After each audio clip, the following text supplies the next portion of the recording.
Welcome to this edition of Nudges and Bridges. Last time we were together, I was talking about the difference between us versus them and us and them, with the differences associated with when we might be able to build bridges with others, even though we may have disagreements with them. This next step is one about rules. And I want to entitle it How Rules Become Bridges Rather Than Roadblocks or Dams. So there's a couple of ways in which rules can actually build bridges. One is that some things need to have rules in order for people to be able to come together. Let me give you an example. I have two sons. One plays baseball, one plays soccer. In order to have a baseball game, in order to have a soccer game, you have to have rules that define what you can and can't do, what the objective of the game is. If you're going to kick a ball, it better be in soccer. If you're going to throw a ball, it better be in baseball. Because if you do the opposite in the other sport, you violated the rules. And one can appreciate a game, a sporting event, only because the rules have been set up to allow people then to be able to relish, to enjoy, to share the game that they are witnessing. So rules sometimes aren't roadblocks.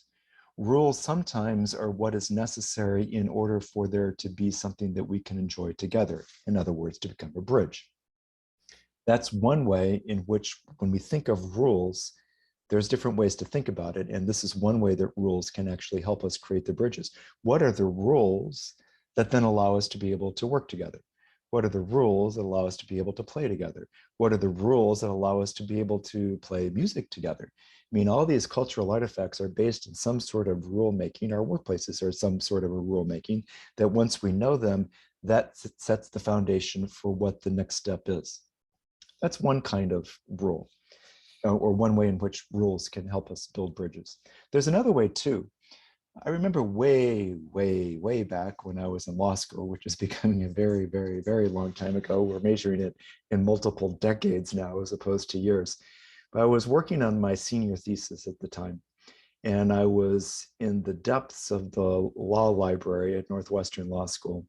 It was one of those classic times where it was dark, it was closed, there were all these old books and stuff like that.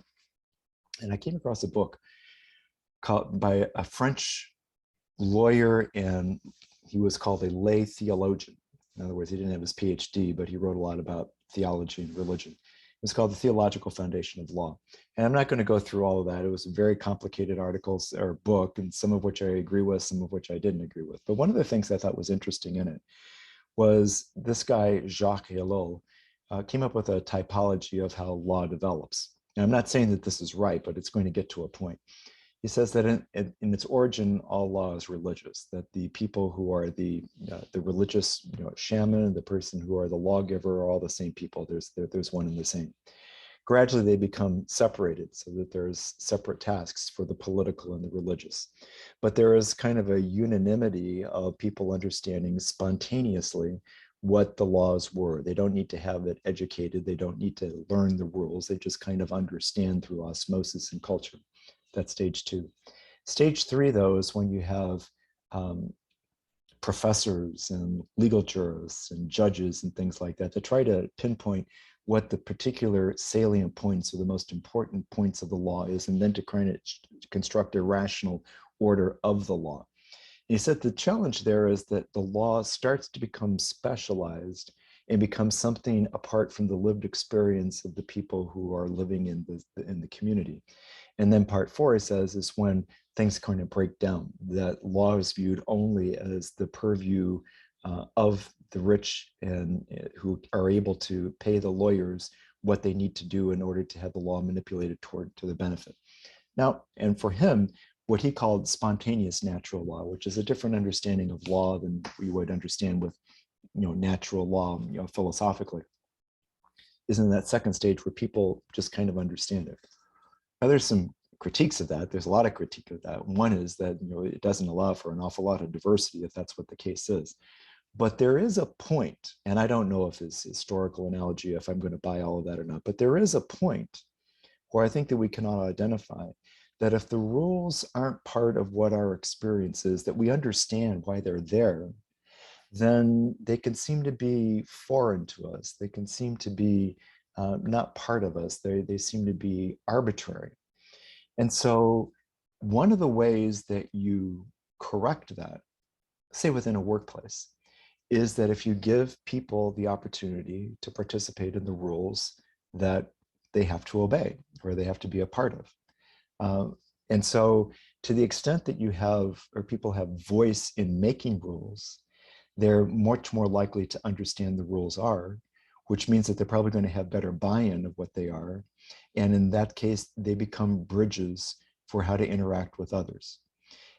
Even if they didn't have the opportunity to participate in the making of the rules, if they are fully understand why the rules are the way they are, the rules become a common denominator from people from different areas to be able to agree on, well, this is the way that the process works. So recognize that there is a way for the law or rules could be a bridge builder, but there's always the possibility that it can be taken to another degree where it becomes different, separate from what we understand as something that makes sense. Has there ever been a law or a rule where you looked at and say, why on earth does that exist? That's indicative of what Alola is talking about in those latter stages.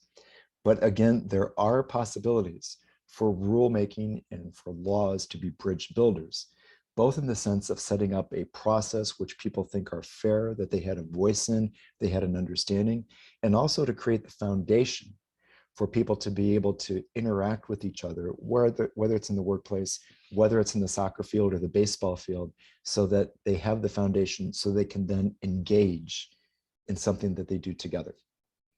So if part one of these steps were us versus them, of how to create bridges with us's and them's and to reach across with them's in order to make them a bigger part of us, part two is that rule making, rule creating can be a bridge for bringing people together as well.